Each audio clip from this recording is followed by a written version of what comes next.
பொதுமேடை நண்பர்களுக்கு வணக்கம். இன்றைக்கு நம்மளோட அரசியல் பேசுவதற்காக தோழர் பாலன் இணைந்திருக்கிறார். தோழர் வணக்கம்.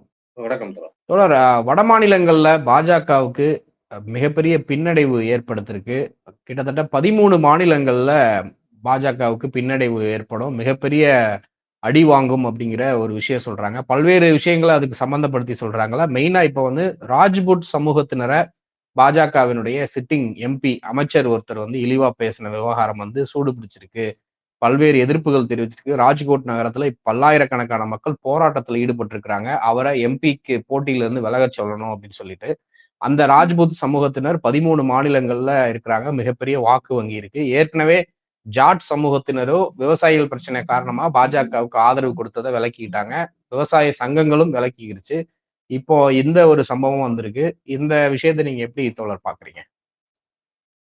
இந்த ருபேலாங்கிற ஒரு சென்ட்ரல் மினிஸ்டர் மோடி அரசுல இருக்கிற மத்திய அமைச்சர் ஒருத்தர் வந்து இந்த கம்யூனிட்டியை பத்தி, அது குறிப்பா அந்த ராஜ்புத் கம்யூனிட்டியோட பெண்களை பற்றி ரொம்ப அவமரியாதையா தரக்குறைவா அவர் பேசியிருக்கிறாரு. அது வந்து அவங்க மத்தியில ஒரு பெரிய கோப ஆவேசத்தை வந்து உண்டு பண்ணிருக்கு. இது வந்து இப்ப உடனடி காரணமா இருக்கு. இந்த ராஜ்புத் சமூகத்து மத்தியில பிஜேபிக்கு எதிரான ஒரு பெரிய அலை உருவானதுக்கும், அவங்க ஒரு பெரிய அந்த அந்த மகா பஞ்சாயத்துகள் அவங்க வந்து அந்த வட இந்திய மாநிலங்கள்ல அந்த பார்த்தீங்கன்னா, அந்த மகா பஞ்சாயத்துங்கிறது பெரிய அளவுல பல ஆண்டுகளா நடந்துட்டு வருது. அந்த வந்து அந்த ஜாதிய சமூகமே ஒன்று திரண்டு, அவங்களுக்கு வரக்கூடிய பிரச்சனைகள் மேல அவங்க வந்து தீர்வுல, முடிவுல எடுக்கிறதுக்காக கூடுறாங்க. அதுபோல பிஜேபிக்கு எதிராக இந்த ஒட்டுமொத்த சமூகமே அணிதிரண்டு நிக்கணும் அப்படிங்கிற ஒரு முடிவை வந்து குறிப்பா மேற்கு உத்தரப்பிரதேசத்தை சார்ந்த அந்த ம். ரஜபுத் கம்யூனிட்டி தான் வந்து முதல்ல அத தொடங்கியிருக்கு. அது இப்ப வந்து பாத்தீங்கன்னா, ராஜஸ்தான், ஹரியானா, அ மற்ற மாநிலம் பஞ்சாப் கூட. இந்த சுற்றி இருக்கிற அந்த மேற்கு உத்தரப்பிரதேசத்தை சுற்றி இருக்கக்கூடிய இந்த 3, 4 மாநிலங்கள்ல தீவிரமாக வந்து அந்த ரஜபுத் சமூகத்த சார்ந்த அவர்கள் கூடி முடிவுகள எடுக்குறாங்க. அந்த மகா பஞ்சாயத்துகள் நடக்கிறத செய்திகள்ல வருது. குறிப்பா வந்து கடந்த ஏப்ரல் 7ஆம் தேதி அந்த சரண்பூர்ன்னு சொல்லக்கூடிய அந்த ம். மாவட்டத்துல தான் அவங்க வந்து முதல்ல அந்த ஒரு பெரிய முடிவுகள எடுக்கிறதுக்காக கூடியிருக்கிறாங்க.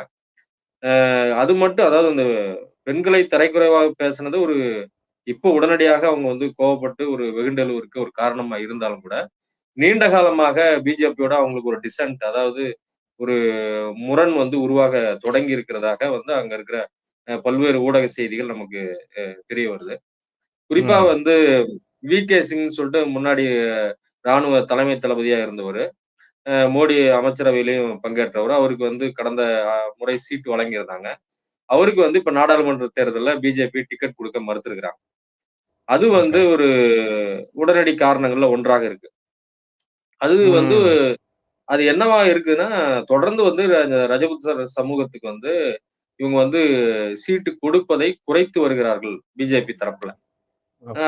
அப்படிங்கிறதும், அவங்களுக்கான அரசியல் பிரதிநிதித்துவத்த குறைச்சிட்டு வராங்க அப்படிங்கிற காரணங்களும், இவங்க வந்து இந்த மாரியான ஒரு ஒரு பெருந்திரளாக கூடுவதற்கான ஒரு உள்ளேயே குவைந்து கொண்டிருந்த ஒரு கோபம் வந்து இப்ப வந்து வெடிச்சு எழுவதற்கு காரணமா இருக்கு. இன்னொன்னு வந்து ம். இந்த ம். இடபிள்யூஎஸ் அந்த 10% வறுமையில இருக்கிற இடஒதுக்கீடு. அதாவது ஏழ்மையில இருக்கிறவங்களுக்கு வந்து இடஒதுக்கீடு குடுக்குறேன்னு சொல்லி இவங்க கொண்டு வந்த அந்த திட்டம், இந்த சமூகத்துக்கும் விரிவுபடுத்தணும் இவங்களோட கோரிக்கையும் கூட இருந்திருக்கு. ஆனால் பிஜேபி அத கண்டுக்கல. ம். மாறா என்னன்னா, அங்க சர்மா பிராமின் கம்யூனிட்டிய சார்ந்த ஒரு ஒருத்தருக்கு வந்து அங்க சீட் வழங்கியிருக்காங்க. தொகுதியில் வழங்கியிருக்காங்க. ஓகே. இதெல்லாமே கூட வந்து அவங்களுக்கு ஏற்கனவே பிஜேபியோட என்னென்ன முரண்கள் தொடங்கி இருந்துச்சோ, அந்த ம். முரண்கள் இந்த பிரச்சனைகள் வழியாக வெடிச்சு கிளம்ப தொடங்கியிருக்கு. ம். அது வந்து இன்னைக்கு தீவிரம் அடைஞ்சிட்டு வரதா நம்ம பார்க்கிறோம். இந்த ஒரு இடத்துல தொடங்குனது. மேற்கு உத்தரப்பிரதேசத்துல தொடங்குனது. சுற்றி இருக்கிற மாநிலங்கள்ல ஏறக்குறைய வந்து ஒரு ஒரு 10, 15 கோடி மக்கள் தொகை கொண்ட இந்த மாநிலங்கள்ல, மக்கள் தொகை கொண்ட ஒரு கம்யூனிட்டியா அது இருக்கு. அந்த ம். குறிப்பா அந்த வெஸ்ட் உத்தரப்பிரதேசத்துல என்ன சொல்றாங்கன்னா, ஒரு 10% வந்து வாக்கு எண்ணிக்கை மக்கள் தொகையில அவங்க இடம்பெறாங்க. அப்ப ம். இந்த இடத்துல பிஜேபியோட அவங்களுக்கு ஒரு மிகப்பெரிய ஒரு முரண்பாடு வெடிச்சிருக்கு. அதாவது பிஜேபியோட அந்த ஜாதி கணக்கு தானங்க. ஜாதி ஆமா. கணக்கு வந்து அந்த ஒவ்வொரு ஜாதிக்கு எதிரா இன்னொரு ஜாதிய நிறுத்துறது. அல்லது வந்து ஒரு ஒரு குறிப்பிட்ட கம்யூனிட்டிகளுக்கு எதிரா இன்னொரு குறிப்பிட்ட கம்யூனிட்டி ஒரு லைன்ல கொண்டு வந்து நிறுத்துறதுங்கிறது அவங்களுடைய ஒரு சாணக்கியத்தனமா உத்தியா இருந்துச்சு. ஆனால் அதுவே இப்ப வந்து ரிவர்ஸா மாறப்போகுதுங்கிறது இது ஒரு முக்கியமான காரணியா நான் சொல்ல வரேன். அதான் தோழர். இப்ப 13 மாநிலங்கள் சொல்றாங்க. கிட்டத்தட்ட அ குஜராத், உத்தரப்பிரதேசம், ராஜஸ்தான், பஞ்சாப் வரைக்கும் போகுது. காஷ்மீர், மத்திய பிரதேசம், அப்புறம் உத்தரகண்ட், ஜார்க்கண்ட், சத்தீஸ்கர் போன்ற இந்த ஏரியாக்கள்ல பரவலா இருக்கிறாங்க. இந்த எல்லா ஏரியாலயுமே இப்ப இந்த சமூக மக்கள் வந்து பாஜகவுக்கு எதிராக ஒரு நிலைப்பாடு எடுத்திருக்கிறதாக சொல்றாங்க. ஏன்னா இது எல்லாமே பாஜகவோட கோட்டை அப்படின்னு அறியக்கூடிய இடம். அங்கதான் ஆமா. அதிகமான ஜெயிச்ச இடம். இந்த இடங்கள்ல பின்னடைவுன்னு சொல்றாங்க. அதை எப்படி பார்க்குறீங்க? இல்ல நீங்க சொன்னது சரியான தகவல். அதாவது இப்ப அவங்க இந்தாண்ட அ மேற்குல குஜராத் தொடங்கி, இந்தாண்ட கிழக்க வந்து நீங்க வந்து உத்தரகாண்ட் வரைக்கும் அவங்களுடைய இது இருக்கு. அதே மாரி கீழ மத்திய இந்தியால ராஜஸ்தான், மத்திய பிரதேஷ் வரைக்குமே வந்து இது மத்திய பிரதேஷ், சத்தீஸ்கர் வரைக்குமே அவங்களுடைய ஒரு அந்த சமூகத்துடைய அ அ மக்கள் தொகை இருக்கு அங்க. இப்ப அந்த இடத்துல எல்லாமே இந்த அதிருப்தி பரவ ஆரம்பிச்சிருக்கு. அ ம். அந்த அதிருப்தி பரவுனது மட்டுமல்ல, அவங்க மத்தியில வந்து ஒரு பெரிய வந்து ஒரு ஒன்று திரளக்கூடிய ஒரு முயற்சி என்பது வந்து அ தொடர்ந்து அதிகரிச்சுட்டு வரத அ செய்திகள்ல வருது.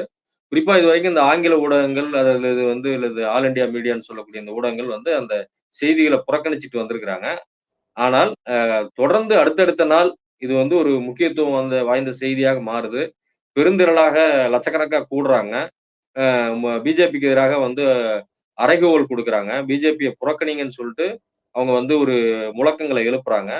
அப்ப வந்து வேற தவிர்க்க முடியாம இந்த ஊடகங்கள் இந்த செய்திகள பதிவு பண்ண தொடங்கியிருக்கிறாங்க. இது என்ன சொல்றாங்க அப்படிங்கிறத பொறுத்தவரைக்கும், தேர்தல்ல வந்து அவங்களுக்கு ஒரு ம். மிக முக்கியமாக வாக்களிக்கக்கூடிய சக்தியாக, சாதிய சமூகமாக இந்த ரஜபுத்தர்கள் தொடர்ந்து பிஜேபிக்கு இருந்து வந்திருக்கிறாங்க. இன்னொன்னு என்ன அப்படின்னா, ஒரு இந்து கன்சாலிடேஷன் சொல்லக்கூடிய இந்து ம். வாக்கு வங்கியாக திரளக்கூடிய ஒரு சமூகமாக அவங்க தொடர்ந்து பிஜேபியோட இருந்து வந்திருக்கிறாங்க. இப்ப ம். இது ராமர் கோயில் திறந்தாங்க. இந்த மாரி பல அஜெண்டாவ வந்து அவங்க வந்து கொண்டு வந்த பிறகும் கூட, ஒரு ஜாதிய சமூகமாக அது மட்டுமே அவங்களுக்கு வந்து போதல. ம். பிஜேபி எப்படி தங்களோட ரெப்ரசன்டேஷன குறைக்கிறான்? உண்மையிலேயே இவன் சொல்லக்கூடிய வாக்குறுதி என்ன? நடைமுறையில வந்து தங்களுக்கு என்ன வந்து துரோகம் இழைக்கிறான்? அப்படிங்கிறத அவங்க ம். எதார்த்த களத்துல பார்க்குறாங்க. அப்ப திரும்ப திரும்ப அந்த இந்து கன்சாலிடேஷனுக்கு இந்த ஜாதி அவங்களுக்கு வந்து உதவிட்டு வந்த ஜாதி, இன்னைக்கு ம். வந்து வெளிப்படையாக அவங்களுக்கு எதிராக மாறத் தொடங்கியிருக்கு. அது தேர்தல் களத்துல வரக்கூடிய அதுவும் குறிப்பா அங்க வந்து ஏறக்குறைய வந்து அந்த மாநிலங்கட்ட மட்டும் அந்த 13 மாநிலங்கள்ல மட்டும் ஏறக்குறைய ஒரு 250 தொகுதி சொல்றாங்க. ம். நாடாளுமன்ற தொகுதி. அப்ப அந்த நாடாளுமன்ற தொகுதிகள்ல இவங்க கணிசமா தீர்மானிக்கக்கூடிய வாக்குகள பெற்றிருக்கிற சமூகமாவும் இந்த ரஜபுத்தர்கள் சமூகம் இருக்காங்க. ஆகவே வந்து ஒரு ம். கடுமையான ஒரு ஒரு அடி பாரதிய ஜனதா கட்சிக்கு இந்த தேர்தல்ல கடுமையான ஒரு அடிய வந்து இந்த சமூகம் கொடுக்கும். ஏன்னா, அத நோக்கி அவங்க வந்து திரண்டுகிட்டு வராங்கங்கிறது தான் இன்னைக்கு ஒரு கவனத்துக்குரிய அம்சமா இருக்கிறத நான் பார்க்கிறேன். கண்டிப்பா தோழர். ஏற்கனவே இப்ப சமீபத்தில வந்த பல்வேறு கருத்து கணிப்புகள், சிஎஸ்டிஎஸ் லோக் நீதியா இருக்கட்டும், டைனிக் பாஸ்கர் போன்ற கருத்துக்கள் இப்பவும் வரத் தொடங்கி இருக்கிறத பார்க்க முடியுது. வட மாநிலங்கள்ல மோடி மேஜிக் கிடையாது. நாங்க மோடி இதுக்கப்புறம் நம்ப தயாரா இல்ல. குறிப்பா விலைவாசி உயர்வு, வேலையின்மை அப்படிங்கிற விஷயத்துல ரொம்ப கோபத்துல இருக்கிறாங்க அப்படிங்கிறது தான் களத்துல ஆய்வு நடத்தின பல விஷயங்கள் தெரிய வருது. ஒவ்வொரு ஊடகங்களா இப்ப வெளிய விட தொடங்கியிருக்கிறாங்க. ஏன்னா ஊடகங்களே இப்ப பயப்படுறாங்க. தொடர்ந்து மோடி, பாஜகவுக்கு சப்போர்ட் பண்றதுனால மக்கள் இந்த மெயின் ஸ்ட்ரீம் ஊடகங்களே புறக்கணிக்க தொடங்கிட்டாங்க. இண்டிபெண்டன்ட் ஜேர்னலிஸ்டுக்கு முக்கியத்துவம் குடுக்க ஆரம்பிச்சுட்டாங்க. அந்த பயத்துல இப்போ செய்திகள ஒண்ணு ஒண்ணா உண்மைய வெளியிட ஆரம்பிச்சிருக்கிறாங்கன்ற ஒரு கள மாற்றம் ஏற்பட்டிருக்கிறதுன்னு பார்க்கிறோம். அத எப்படி நீங்க பார்க்குறீங்க தோழர்? ஆமா, நீங்க உண்மதான் தோழர். இந்த டைம்ஸ் நவ் சொல்லுங்க டைம்ஸ் நவ், இந்தியா டுடேல கூடயும் நம்ம பார்ப்போம். அப்புறம் அந்த இது சா இவரு தொடர்ந்து இந்த மாரி என்டிடிவி. பல சேனல்கள் ஆமா. வந்து அவங்களுக்கு வந்து அதாவது கட்டுக்கதைகள அள்ளி விட்டுட்டு இருப்பாங்க. இன்னொரு பக்கம் அங்க கள எதார்த்தம் வேற ஒண்ணா இருக்கும். காங்கிரஸுக்கு ஆதரவா வரக்கூடிய செய்திகள இருட்டடிப்பு செய்வாங்க. தொடர்ந்து இந்த டாக் ஷோ வந்து இப்படியே தான் அவங்க நடத்திட்டு வராங்க. ஆனா அவங்களே கூட இன்னைக்கு வந்து தவிர்க்க முடியாம, நிர்மலா சீதாராமன் தொடங்கி அவங்க பல அமைச்சர்கள அவங்க வந்து எதிர் நிறுத்தி கேள்வி கேட்க வேண்டிய ஒரு நிர்பந்தம், நெருக்கடி வந்து உருவாயிருக்கு. குறிப்பா வந்து இப்ப இப்ப பிரிண்ட் ஊடகத்துல ஒரு யோகேந்திர யாதவ் ஒரு கட்டுரை எழுதியிருக்கிறார். அவர் வந்து ம். செபாலஜிஸ்டும் கூட, அதாவது தேர்தல் கணிப்பாளரும் கூட. அப்ப இன்னைக்கு வந்து ராகுல் யாத்திரையில ஒரு முக்கியமாக பங்காற்றியவர். அவர் வந்து கடந்த சில நாட்களுக்கு முன்பு அவரும் அவருடைய 4, 5 நண்பர்களும் வந்து குறிப்பா இந்த வெஸ்ட் உத்தரப்பிரதேஷ், இந்த ரஜபுத்தர்களுடைய போராட்டம் நடக்கக்கூடிய மேற்கு உத்தரப்பிரதேசம், அ ரா ராஜஸ்தானுடைய ஒரு பகுதி, அதே மாரி ஹரியானாவோட ஒரு பகுதி, பஞ்சாபினுடைய ஒரு பகுதி, அந்த எல்லையோர பகுதிகள்ல வந்து இவங்க வந்து ஒரு சுற்றுப்பயணம் மேற்கொண்டிருக்கிறாங்க. அதாவது இந்த ராமர் கோயில்லாம் திறந்த பிறகு, இந்த வாக்கு நிலைமைகள்ல என்ன மாற்றம் வரும் அப்படிங்கிறத பத்தி அவங்க பார்க்கிறதுக்கு மிக முக்கியமான முயற்சி எடுத்திருக்காங்க. அப்போ அதுல ம். வந்து என்ன அவங்க அந்த அந்த மக்கள்ட்ட சாதாரண எளிய மக்கள்ட்ட அந்த நகரங்கள்ல, அல்ல கிராமங்கள்ல கடந்து இந்த சில நாட்கள்ல அந்த ஒரு ஆய்வ மேற்கொண்டிருக்கிறாங்க. கருத்து கணிப்புகள மேற்கொண்டிருக்கிறாங்க. அதுல வந்து அவங்க ஒரு அசாதாரணமான ஒரு தேர்தல். ஆனா ம். மக்கள் வந்து ஒரு சாதாரண பிரச்சனைகள நோக்கி வர ஆரம்பிச்சுட்டாங்க. அது வழக்கமான அவங்களுடைய பிரச்சனைகள முன்னுக்கு கொண்டு வர ஆரம்பிச்சுட்டாங்க. இன்னும் அவங்க வந்து ஒரு இந்துத்துவ மயக்கத்திலயோ, அல்லது வந்து இவங்க ஒரு ஒரு தேசியவாதம் ஒரு பூச்சாண்டி காட்டி அவங்க ஏற்படுத்திய மயக்கத்திலயோ வந்து மக்கள் இல்ல. மாறா வந்து அவங்க வந்து அவங்களுடைய வேலையின்மை பிரச்சனை, அதே மாரி வந்து அவங்களுடைய விலைவாசி உயர்வு, அ ப ம். அந்த பணவீக்கத்தினால் ஏற்படக்கூடிய சிக்கல்கள், இது வந்து ஒரு முதன்மையான பிரச்சனையாக மாறிருச்சு. ஆகவே வந்து இப்ப ராமர் கோயில பத்தி அந்த எந்த பகுதியில தீவிரமா பேசுவாங்களோ, எந்த பகுதியில இந்த வாக்கு வங்கி அவங்களுக்கு கிடைக்கும்னு நெனைச்சாங்களோ, அந்த வட இந்தியாவினுடைய அது இந்தி பெல்ட் அல்லது கவ் பெல்ட்ன்னு சொல்லக்கூடிய அந்த பகுதிகள்ல தான் இவங்க அந்த சுற்றுப்பயணத்த மேற்கொண்டிருக்கிறாங்க. ம். மக்கள் தாங்களாக ஒருவருமே அந்த ராமர் கோயில பத்தி பேசல தங்கள்ட்ட. நாங்க ம். கேட்கும்போது, நண்பர்களும் நாங்களும் கேட்கும்போது, அவங்க சில நேரங்கள்ல ஆமா ராமர் கோயில் அவர்களுடைய சாதனையா இருக்கு. மோடியோட சாதனையா இருக்குன்னு சொல்றாங்களே ஒழிய, அவங்களாக தேர்தல் பிரச்சனையாக ஒரு இடத்துலயும் அவங்க வந்து இந்த மக்கள் எந்த இடத்துலயும் அவங்க குறிப்பிடல. அப்ப அவங்க என்ன பிரச்சனைய முக்கியத்துவம் குடுத்தாங்க? கடுமையான விலைவாசி உயர்வு. இது மோடி அரசு ம். காரணமா இருக்கு. அதே மாரி வந்து வேலையின்மை பிரச்சனை தீவிரமா இருக்கு. இந்த அக்னிபாத் போன்ற திட்டங்கள்லாம் குறிப்பா ராஜஸ்தான் அந்த மாநிலங்கள்ல ரொம்ப தீவிர பிரச்சனையா மாறியிருக்கு. அது வேற அது வந்து அவங்களுடைய வேலை வாய்ப்போட தொடர்புடையது. ராணுவங்கிறது அவங்களுக்கு பிரதானமான ஒரு வேலை வாய்ப்பு துறையா அவங்களுக்கு இருந்திருக்கு. இப்ப அதுல ம். வந்து ம். பிஜேபி கைய வச்சது வந்து அவங்க மத்தியில ஒரு கடுமையான ஒரு எதிர்ப்பை உருவாக்கியிருக்கு. அப்ப தேர்தல்ல எது மிக முக்கியமான பிரச்சனையா இருக்கும்? ராமர் கோயிலா? அல்லது இந்தியாவ நான் தான் காப்பாத்த போறேன்னு சொல்லக்கூடிய மோடியினுடைய தேசியவாதமா? அல்லது சீனா, பாகிஸ்தான் சொல்லக்கூடிய காட்டக்கூடிய பூச்சாண்டியா? இதெல்லாம் நிச்சயமாக தேர்தல் பிரச்சனையாக இல்லை. ம். முதன்மையாக எது தேர்தல் பிரச்சனையா மாறிருக்குன்னா, தங்களுடைய அ வே வேலையின்மையும், அவங்க சந்திக்கிற ஒரு கடுமையான விலைவாசி உயர்வும், அதே மாரி அன்றாட வாழ்வியல் சிக்கல்கள் தான் அவங்க வந்து தேர்தல் பிரச்சனையா சொல்லியிருக்கிறாங்க. இது அ இவங்க நெனைக்கிற மாரி 400 தொகுதிய வெல்வோம். நாங்க மீண்டும் ஆட்சி அமைப்போம். அல்லது வந்து அரசியலமைப்பு சட்டத்தையே திருத்துவோம். ஒரு பெரும்பான்மைய ம். பெறுவோம். அப்படிங்கிற சத்தத்துக்கும் கள எதார்த்தத்துக்கும் எந்த தொடர்பும் இல்ல. ம். மாறாக இவர்கள் கடுமையான ஒரு தோல்விய சந்திப்பாங்க. ஒரு ஓகே. கடுமையா ஆமா. இவங்க சொன்ன வாக்குறுதிகள், நம்பிக்கைகள், இவங்க கட்டமைச்ச கதைகள், இது ம். எல்லாமே வந்து அவங்க மக்கள் மத்தியில இன்னைக்கு இல்ல. கள ம். எதார்த்தம் மாறுது. கள ம். எதார்த்தம் மக்கள் உண்மையிலே தங்களுடைய வாழ்க்கை பிரச்சனையோட தேர்தல தொடர்புபடுத்துறதுக்கு முயற்சி பண்றாங்க. அப்படிங்கிற ம். செய்திய சொல்றாங்க. அப்புறம் மற்ற மாநிலங்கள்லயும் கூட, வட இந்தியாவினுடைய பிற மாநிலங்கள்லயும் கூட ஒவ்வொரு பிரச்சனை ஒரு மிக முக்கியமான இப்ப பீகார்ல நீங்க வந்து பார்க்கலாம். ஒரு இந்துத்துவ அஜெண்டாலாம் அங்க எடுபட போறதில்ல. ராகுலுக்கும், ம். தேஜஸ்விக்கும் கிடைச்ச வந்து பெரும் ஆதரவ பார்க்கிறோம். ஆமா. உபிலயும் அந்த களம் மாறிட்டு வருது. அதையும் நம்ம பார்க்கிறோம். அதே மாரி நீங்க வடகிழக்கு மாநிலங்கள், மணிப்பூர் ம். தொடங்கி நீங்க பெங்கால் அஸ்ஸாம். வரைக்குமே, ம். ம். அஸ்ஸாம், பெங்கால் வரைக்குமே பெரிய மாற்றங்கள் நிகழ்ந்துட்டு வருது. வந்து ம். அங்க வந்து பெரிய அளவுல அவங்க பிஜேபி சீட்டு அவங்களே நிக்க தயாரா இல்ல.